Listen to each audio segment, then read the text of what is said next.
Hello and welcome to our YouTube channel make the life bright. Students, आज की इस video में new education policy 2020 को समझेंगे।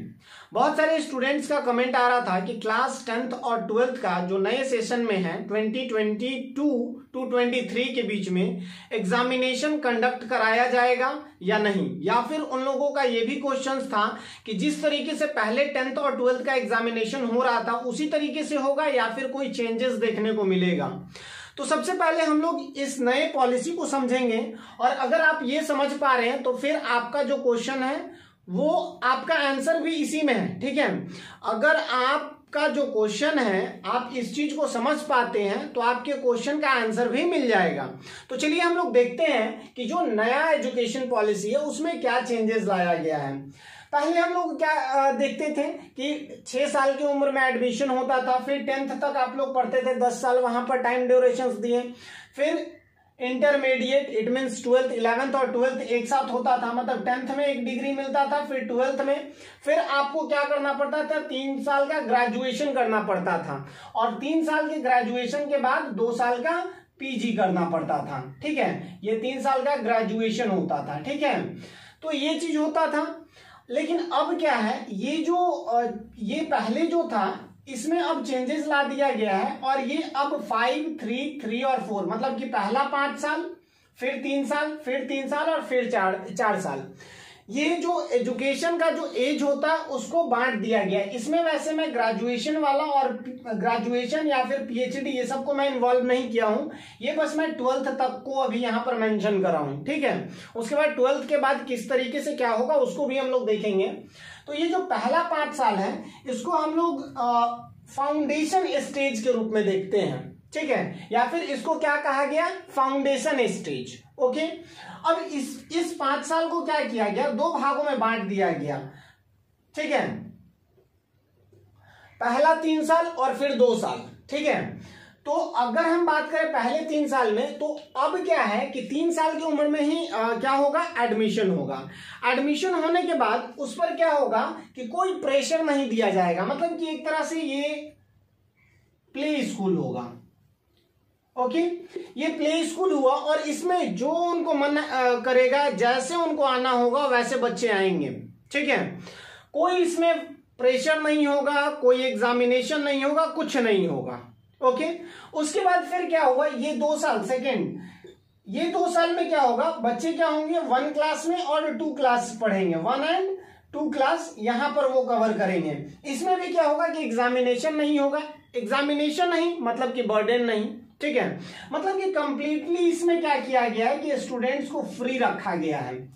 होता क्या है, वास्तविकता ये है कि बच्चे होमवर्क के डर से या फिर एग्जामिनेशन के डर से, टेस्ट के डर से स्कूल जाना पसंद नहीं करते हैं। तो इस चीज को देखते हुए ये एकदम कंप्लीटली क्या कर दिया गया, बच्चों को फ्री कर दिया गया कि आइए खेलिए, खेल के दौरान ही अगर आप कुछ सीख सकते हैं तो सीखिए और घर जाइए। ठीक है, एग्जामिनेशंस भी आपको कंडक्ट नहीं करवाया जाएगा। ओके, तो ये चीज तो हो गया जो फाउंडेशन स्टेज था उसके तहत।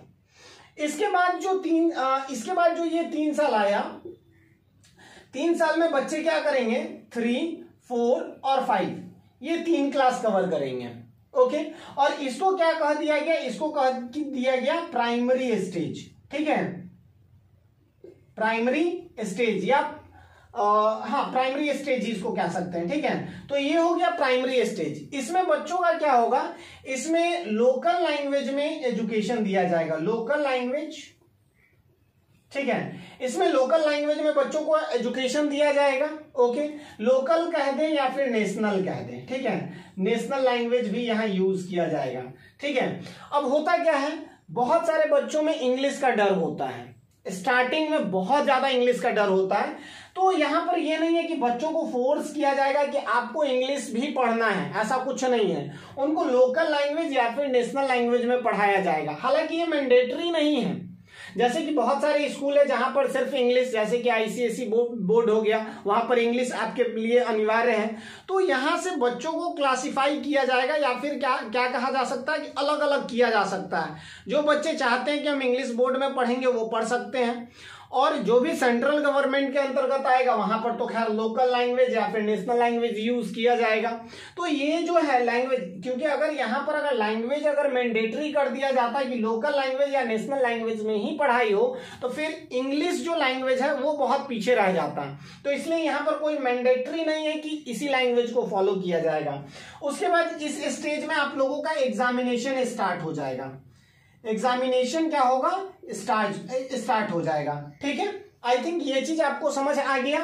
ओके, देखिए एग्जामिनेशन स्टार्ट हो गया, उसके बाद कुछ एक्टिविटीज वगैरह यहां पर आपको सिखाया जाएगा। उसके बाद फिर 3 साल का ड्यूरेशन आता है। इस 3 साल में आपको क्या करना होगा, ये जो 3 साल है इसको हम लोग कहेंगे मिडिल स्टेज। ठीक है, इसको कहेंगे मिडिल स्टेज। इस मिडिल स्टेज में क्या करना है, तो पहले तो मिडिल स्टेज में यहां तक आप लोग क्या कवर किए, 3, 4 और 5 पढ़ लिए। अब आपको 6 क्लास, ठीक है, 7th और 8th, ये 3 क्लास आपको यहां कवर करना है, 6, 7 एंड 8। ठीक है, इसमें आप लोगों को टेक्निकल नॉलेज दिया जाएगा। टेक्निकल, ठीक है, टेक्निकल नॉलेज आपको यहां पर प्रोवाइड किया जाएगा। ठीक है, जैसे कि आप मान लेते हैं, जैसे बच्चे बहुत सारे होते हैं वो मान लेते हैं कारपेंटरी में कुछ इंटरेस्टेड हैं, कुछ मैकेनिकल कोई काम करने में ज्यादा उनका मन लगता है, तो वो बच्चे क्या करेंगे, टेक्निकल उसी चीज में जाना प्रेफर करेंगे। ठीक है, उन लोगों को टेक्निकल कुछ नॉलेज दिया जाएगा। साथ में जो पढ़ाई आप अभी कर रहे हैं वो तो खैर करना ही है, प्लस में आपको टेक्निकल नॉलेज आपको प्रोवाइड किया जाएगा। ठीक है, तो ये चीज तो खैर आपका हो गया। इसके बाद अगर हम बात करें, 1 मिनट जस्ट रुक जाएंगे, थोड़ा सा प्रॉब्लम आ रहा है। ओके, हाँ, तो ये टेक्निकल हो गया। टेक्निकल नॉलेज के बाद अगर आप आगे बढ़ेंगे तो फिर आपके पास क्या हो जाएगा, ये 4 साल का ड्यूरेशन। और यही आप लोगों को समझना है। जो भी 10th और 12th वाले स्टूडेंट जो कमेंट कर रहे हैं या क्वेश्चन पूछ रहे हैं, उनके लिए यही 4 साल इंपॉर्टेंट है। ठीक है, अब इस 4 साल में क्या होगा, ये जो 4 साल में आप क्या क्या कर सकते हैं, 4 ईयर में आप 9th to 12th कवर करेंगे। ठीक है, 9th to 12th कवर करेंगे। ओके, इसके बाद इसमें आपको क्या प्रेफरेंस मिलेगा कि यहां से आप कोई भी सब्जेक्ट सेलेक्ट कर सकते हैं, सब्जेक्ट सेलेक्ट कर सकते हैं। पहले क्या था ये पहले समझिए। 10th आप कर लिए, 10th में मेनली 5 सब्जेक्ट आपके पास होता था, Hindi, English, math, science and SST, ये 5 सब्जेक्ट होता था। फिर और एक्स्ट्रा अगर आपको लेना है कंप्यूटर वगैरह तो आप ले सकते थे, लेकिन ये 5 होता था। उसके बाद जब आप 12th में जाते थे तो आपके पास 3 ऑप्शन होता था, या तो आप आर्ट्स से जाएं, या तो कॉमर्स से, या तो आप साइंस से। ठीक है, अगर आर्ट्स अगर आप सेलेक्ट करते हैं तो आर्ट्स में भी वही history, civics, geography, Hindi, English, ये सब सब्जेक्ट आ जाएगा। कॉमर्स का फिर कुछ अपना सब्जेक्ट आएगा, अकाउंट्स वगैरह जो भी हो गया। फिर साइंस में अगर आप आते हैं तो यहां पर फिजिक्स, केमिस्ट्री,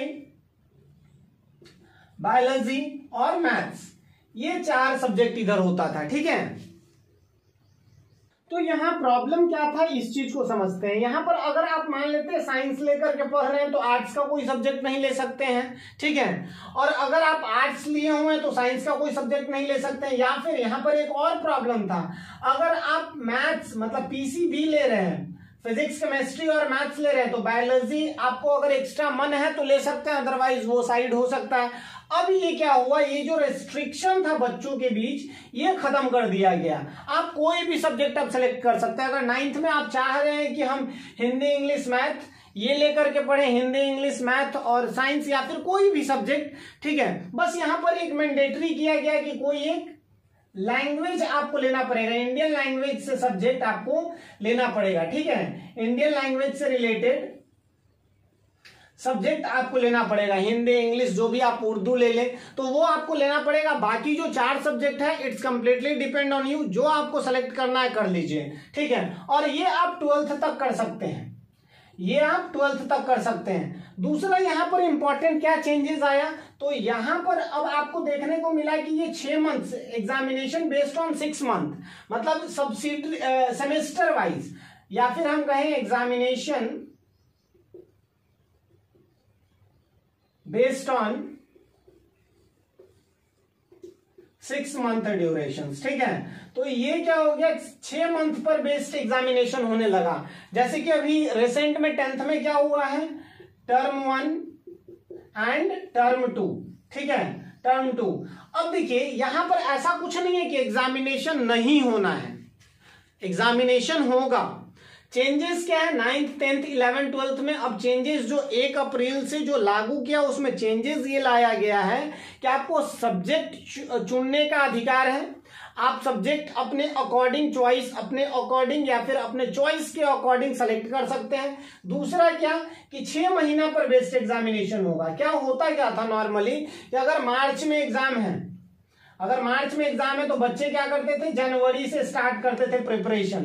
अब उसमें क्या प्रॉब्लम आता था कि अब अचानक वो बहुत ज्यादा देखते थे कि इतना कवर होगा नहीं होगा, तो ये बहुत ज्यादा प्रॉब्लम उनके साथ होता था। तो ये चीज अब खत्म हो गया, 6 महीने का अलग एग्जाम होगा फर्स्ट टर्म का, फिर सेकेंड टर्म का जो एग्जामिनेशन है वो अलग होगा, ठीक है। ये चीज क्लियर हो गया। अब ये हो गया, अब इसके बाद आप 9th में भी वही होगा, 10th में भी वही होगा, 11th में भी वही और 12th में भी वही, ठीक है। इसके बाद फिर एक 4 ईयर का फिर से एक ड्यूरेशन आया, ठीक है, जो कि ग्रेजुएशन पर बेस्ड, मेनली ग्रेजुएशन और पीजी को मिला करके बनाया गया, ठीक है।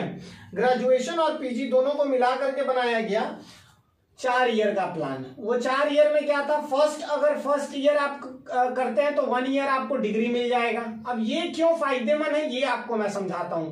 सेकेंड ईयर में अगर आप गए तो डिप्लोमा का आपको मिल जाएगा, ठीक है, सर्टिफिकेट। थर्ड में अगर आप कवर करते हैं तो आपको 3 ईयर का डिग्री मिल जाएगा, ठीक है। चौथा अगर आप कवर करते हैं तो रिसर्च का आपको डिग्री मिल जाएगा, ठीक है, तो रिसर्च का आपको डिग्री मिल जाएगा। होता क्या है, बहुत सारे बच्चे पहला साल पढ़ाई किए, दूसरे साल किसी भी प्रॉब्लम से, लैक ऑफ मनी हो या कोई भी प्रॉब्लम हो, सेकेंड ईयर नहीं कर पाए।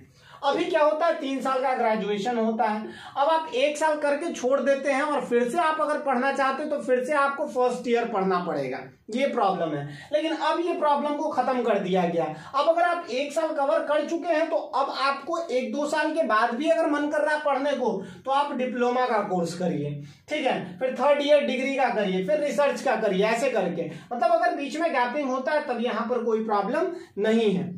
आई थिंक आपको आपके क्वेश्चन का आंसर मिल गया होगा, एग्जामिनेशन होगा या नहीं होगा ये चीज आपको क्लियर हो गया होगा। हम लोग एक वीडियो ये भी देखेंगे कि सिलेबस कब तक आएगा। बहुत जगह पे आप ये देख रहे हैं कि सिलेबस सर क्या होगा, ऐसा कुछ क्वेश्चन, बहुत सारे क्वेश्चंस कर रहे हैं कि सर सिलेबस क्या होगा नहीं होगा। तो मे बी कि प्रीवियस के जैसा ही सिलेबस हो, ठीक है, लेकिन देखते हैं कब तक सिलेबस आएगा। और मेरी बात भी हुई है, सीबीएसई जो हेल्पलाइन नंबर होता है उस पर मैं बात किया हूं, तो मैं एक प्रॉपर वीडियो उस पर भी आपको दे देता हूं जिससे आपको ये भी क्लियर हो जाए। चलिए हम लोग अब नेक्स्ट वीडियो में मिलते हैं, तब तक के लिए गुड बाय, जय हिंद।